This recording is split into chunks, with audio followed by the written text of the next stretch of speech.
What would happen if a white man desired a black woman's slave, or perhaps her young daughter, who was also enslaved? Or what about his wife, the white mistress who held power over the enslaved and often visited plantations, becoming captivated by the strong black men working there? The result was mixed-race children, whose futures were uncertain. Yet these forbidden desires didn't end there. Often the young sons of slave-holding families, without a thought for consent, would use force against black women and girls to exert their power. Records exist of these instances where white men, white women, and white boys abused enslaved people for their pleasure. However, these accounts have been suppressed, and this topic is rarely taught in schools. This is not only because it would cause white people embarrassment, but also guilt. So what untold abuses were inflicted upon black slaves that could shock anyone today? In this video, let's uncover this hidden history. The sexual exploitation of enslaved people wasn't merely an incidental aspect of slavery. It was a core mechanism of control and power for slaveholders. It was a tool used to assert dominance, relegate the enslaved to a subordinate status, and, disturbingly, generate economic profit. The sexual abuse of enslaved black women in particular was systemic and pervasive. It wasn't about desire. It was a weapon used to dehumanize them, stripping them of any sense of autonomy. For white men in positions of power, exploiting enslaved women reinforced their societal dominance and allowed them to control every facet of the enslaved people's lives. The children born from this exploitation represented an economic boon for slaveholders. Under the legal principle of partus sequitur ventrum, a child's status followed that of the mother. This meant children born to enslaved women, even those fathered by white masters, were born into slavery. These mixed-race children, often called mulattoes, in historical texts, increased the enslavers' wealth by expanding their enslaved labor force. This perverse system tragically turned rape into an economic strategy, where children born from these violent encounters became human property, further enriching the enslavers. When white wives observed mixed-race children working on the plantations, they understood what had transpired, and they, too, had their own ways of retaliating. In states like Virginia, sexual violence was rampant, contributing to one of the largest populations of mixed-race enslaved people. By 1850, Virginia had 44,000 mixed-race individuals, a direct consequence of the widespread rape of enslaved women. While some mixed-race individuals might have experienced slightly better treatment due to their lighter skin, their status as enslaved remained unchanged, and their existence served as a stark reminder of the brutal system of exploitation. This is when white women would often decide to make their own moves. Less discussed, but equally significant, is the sexual exploitation of enslaved black men. They were often forced into sexual relations for the purpose of breeding more enslaved children. This practice reduced men to mere studs, stripping them of their humanity and agency. Enslavers sometimes deliberately arranged these coerced unions to increase their enslaved labor force. In other instances, black men were sexually humiliated as punishment or subjected to assaults by white men or women as a display of dominance. It's important to understand that rape laws existed, but they generally protected only white women. There was no legal recognition of rape for enslaved black women or men.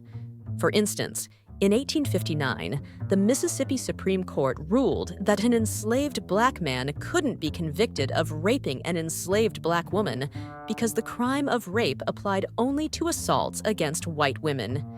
This legal loophole left enslaved women and men vulnerable to constant sexual violence without recourse or protection. Books like Soul by Soul by Walter Johnson and The Half Has Never Been Told by Edward Baptist examine how the sexual economy was embedded in slavery.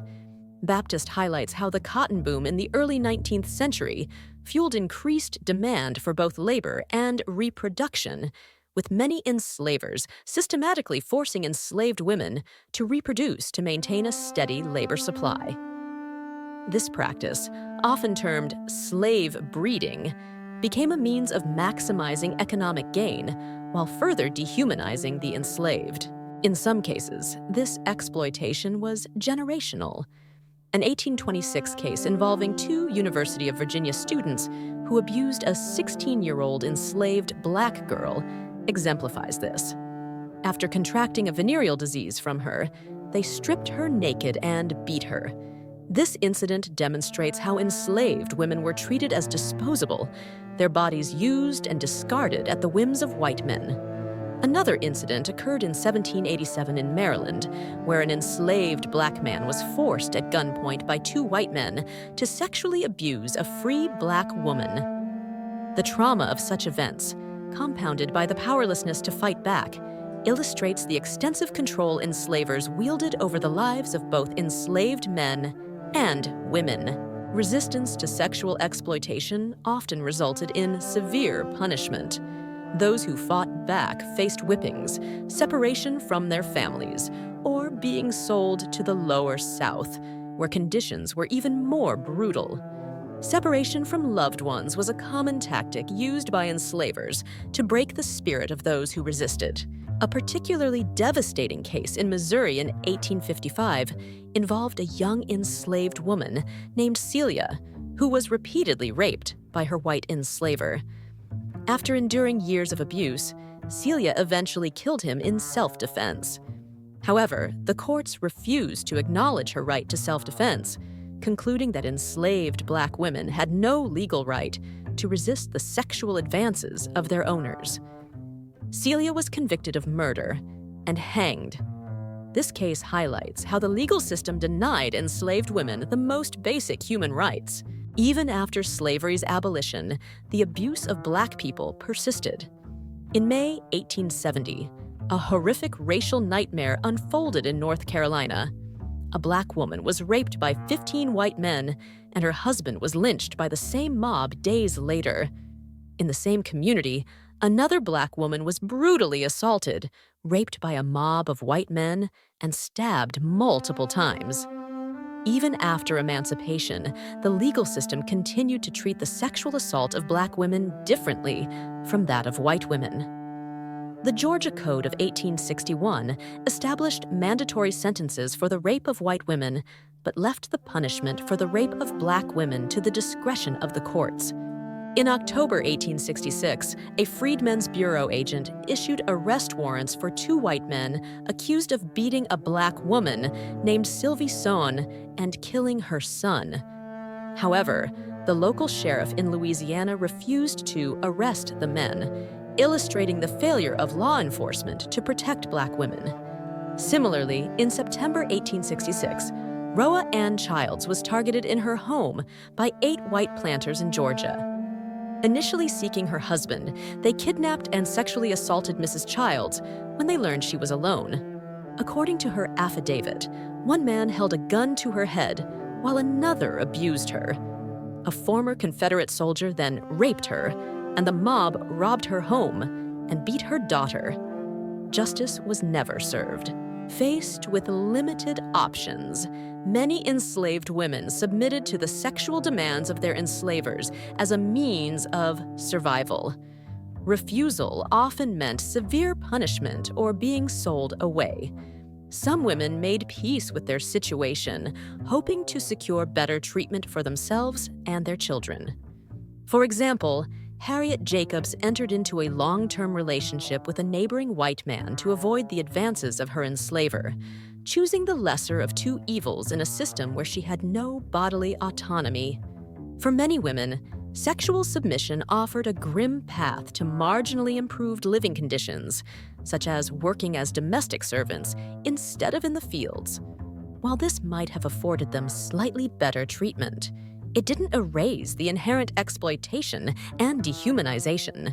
At slave auctions, enslaved women were paraded with their bodies exposed, often stripped naked, to advertise their ability to bear children, highlighting their reproductive value.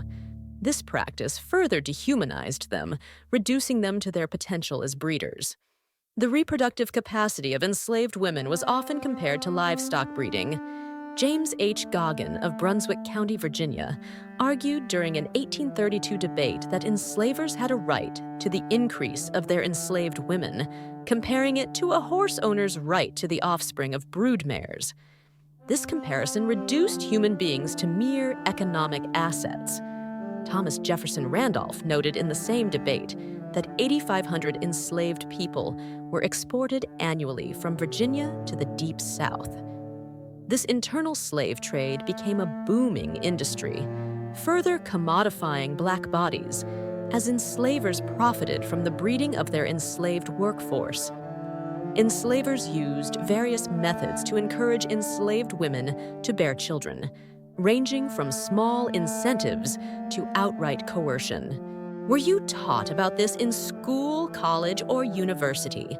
Isn't it true that this topic is rarely discussed to avoid Black people asking questions and to prevent white people from feeling shame? In the comments section below, let us know. Is it wrong to tell the young Black generation about what happened during slavery? Or should they know the reality of their ancestors' experiences? Would you like us to make more videos? If so, please support us by subscribing to our channel and clicking the bell icon. You can check out more videos on our channel too.